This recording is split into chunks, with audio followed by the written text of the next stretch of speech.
दो देश, एक ही विरासत, लेकिन फिर भी दशकों से चला आ रहा संघर्ष। भारत और पाकिस्तान का जो रिश्ता है ना, वो सिर्फ सरहदों का नहीं है, ये असल में पहचान का भी है। तो आज चलिए इस पूरी जटिल कहानी की परतें खोलते हैं और समझते हैं कि कैसे यह राष्ट्रीय पहचान की लड़ाई इस पूरे संघर्ष की जड़ में है। तो हम क्या क्या देखने वाले हैं? पहले बात करेंगे एक राष्ट्र की नई परिभाषा की, फिर चलेंगे 1947 के उन जख्मों की तरफ, उसके बाद देखेंगे कि दो संस्थापक विचार कैसे टकराए, फिर समझेंगे कि जनता और राजनीति में क्या फर्क है, और आखिर में एक नज़र डालेंगे एक अनिश्चित भविष्य पर। ये जो लाइनें हैं, ये सिर्फ एक खबर नहीं है, ये एक तरह की चेतावनी है। ये घटना उस तनाव को दिखाती है जो बिल्कुल सतह के नीचे उबल रहा है। और हमारा विश्लेषण भी यहीं से शुरू होता है, बिल्कुल जमीनी हकीकत से जो आज भी मौजूद है। तो चलिए शुरू करते हैं पहले हिस्से से, एक राष्ट्र की नई परिभाषा, मतलब भारत का हिंदू राष्ट्रवादी मोड़। देखिए, हाल में जो भी घटनाएं हुई है ना, वो एक बहुत बड़े बदलाव का संकेत दे रही हैं। ऐसा लग रहा है कि भारत की राष्ट्रीय पहचान को एक नया आकार दिया जा रहा है। और इस बदलाव के केंद्र में क्या है? वो है हिंदुत्व। अब ये है क्या? ये एक विचारधारा है जो भारत को एक हिंदू राष्ट्र के तौर पर देखती है। मतलब ये मानती है कि भारतीय होने का मतलब ही हिंदू होना है, और ये भारत की उस सेक्युलर नींव से जहां धर्म और नागरिकता को अलग रखा गया था, एक बहुत बड़ा और काफी विवादास्पद बदलाव है। और हाँ, ये विचारधारा सिर्फ बातों या कागजों तक सीमित नहीं है। 2019 में तो इसने बिल्कुल ठोस शक्ल ले ली। एक एक करके देखिए। कश्मीर का विशेष दर्जा हटाया गया, असम में एनआरसी लागू हुआ, बाबरी मस्जिद पर सुप्रीम कोर्ट का फैसला आया, और फिर आया सीएए। ये सारे कदम एक के बाद एक उठाए गए, और आलोचक कहते हैं कि ये सिर्फ पॉलिसीज नहीं है, ये तो भारत की सेक्युलर पहचान को बदलने की एक पूरी कोशिश है। तो सवाल ये उठता है कि इसका असल में मतलब क्या है? देखिए, जब सीएए को एक देशव्यापी एनआरसी के साथ जोड़ा जाता है, तो कई जानकार मानते हैं कि इससे लाखों भारतीय मुसलमानों की नागरिकता पर खतरा आ सकता है। वो अपने ही देश में बेगाने, मतलब स्टेटलेस हो सकते हैं, और इसी डर की वजह से पूरे भारत में इतने बड़े पैमाने पर विरोध प्रदर्शन हुए। अब आते हैं दूसरे हिस्से पर, 1947 का जख्म। आखिर हम इस मोड़ पर पहुंचे कैसे? इस सवाल का जवाब इतिहास के एक बहुत गहरे और दर्दनाक घाव में छिपा है, और वो घाव है विभाजन का। सब कुछ इतनी तेजी से हुआ कि यकीन करना मुश्किल है। 1945 में ब्रिटेन ने भारत छोड़ने का फैसला तो कर लिया, लेकिन एक अखंड भारत बनाने की सारी बातचीत फेल हो गई। इसके बाद डायरेक्ट एक्शन डे हुआ, और हिंसा की आग ऐसी भड़की कि बस 2 साल के अंदर अंदर एक देश को 2 टुकड़ों में बांट दिया गया। 14 और 15 अगस्त 1947 को पाकिस्तान और भारत आज़ाद हुए। लेकिन इस राजनीतिक फैसले की इंसानी कीमत क्या थी?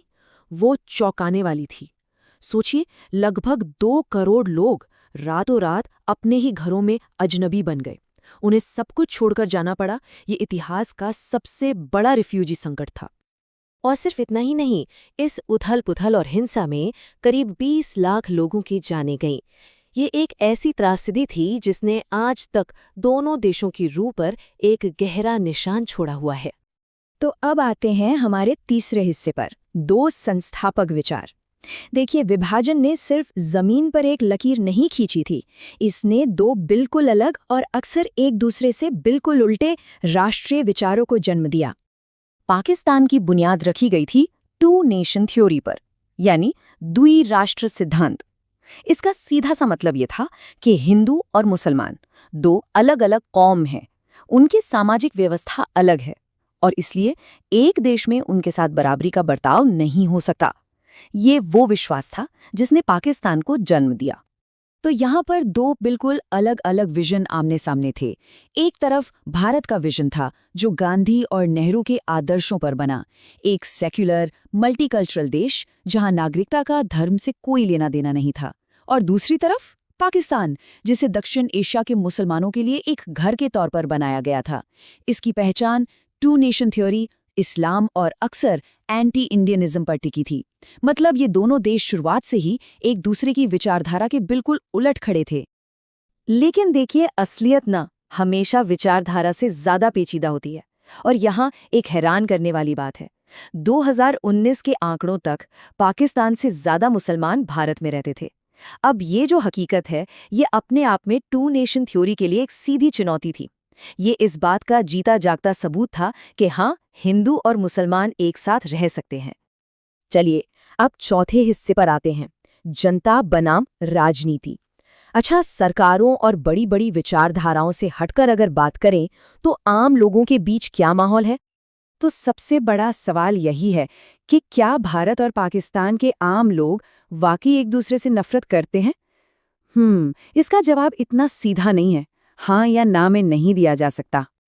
एक नज़रिया तो ये है कि ये जो नफरत है, ये ऊपर से थोपी गई है। जैसा कि एक रेडिट यूज़र ने लिखा है, आम भारतीय के मन में आम पाकिस्तानी के लिए कोई दुश्मनी नहीं है, ये तो प्रोपोगेंडा है जो नफरत की आग भड़काता है। लेकिन कहानी का एक दूसरा पहलू भी है। एक और यूज़र का कहना है, सच्चाई ये है कि बहुत सारे भारतीय और पाकिस्तानी एक दूसरे से नफरत करते हैं। हमारे देशों में तो हालात और भी खराब है। ये सिर्फ मीडिया की बनाई बात नहीं है। तो शायद सच्चाई इन दोनों के कहीं बीच में है। और अब हम पहुंचते हैं अपने आखिरी हिस्से पर, एक अनिश्चित भविष्य, जहां अतीत की गूंज आज भी सुनाई देती है। हमने इतिहास देखा, आज की हकीकत देखी। अब सवाल ये है कि ये सब हमें ले कहाँ जा रहा है? और यहीं आकर ना एक बहुत बड़ी विडंबना सामने आती है। कुछ विश्लेषकों का मानना है कि जैसे जैसे भारत की सरकार हिंदुत्व के एजेंडे को आगे बढ़ा रही है, वो अनजाने में उसी टू नेशन थ्योरी को सही साबित कर रही है जिसके वो हमेशा खिलाफ खड़ी थीं। मतलब एक हिंदू भारत का विचार एक मुस्लिम पाकिस्तान के विचार को और मजबूत करता है। और ये सिर्फ कोई किताबी बहस नहीं है, इसका असर हमें सड़कों पर दिखता है। जब भारत में किसी की राय अलग होती है, खासकर मुसलमानों की, तो उन्हें एंटी नेशनल का लेबल दे दिया जाता है। उन्हें कहा जाता है पाकिस्तान जाओ। ये बातें उस खतरनाक विचार को हवा देती हैं कि भारतीय मतलब हिंदू और मुसलमान मतलब कोई और ये सब हमें आखिर में एक बहुत ही गंभीर सवाल पर लाकर खड़ा कर देता है। जैसे जैसे इन दोनों देशों की राष्ट्रीय पहचान और सख्त होती जा रही है, एक दूसरे का आईना बनती जा रही है, तो क्या ये दो न्यूक्लियर पावर वाले देश अनजाने में उसी थ्योरी को सही ठहरा रहे हैं जिसने उन्हें सबसे पहले बांटा था? ये एक ऐसा सवाल है जिसका जवाब सिर्फ इन दो देशों के लिए नहीं, बल्कि पूरी दुनिया के भविष्य के लिए अहमियत रखता है।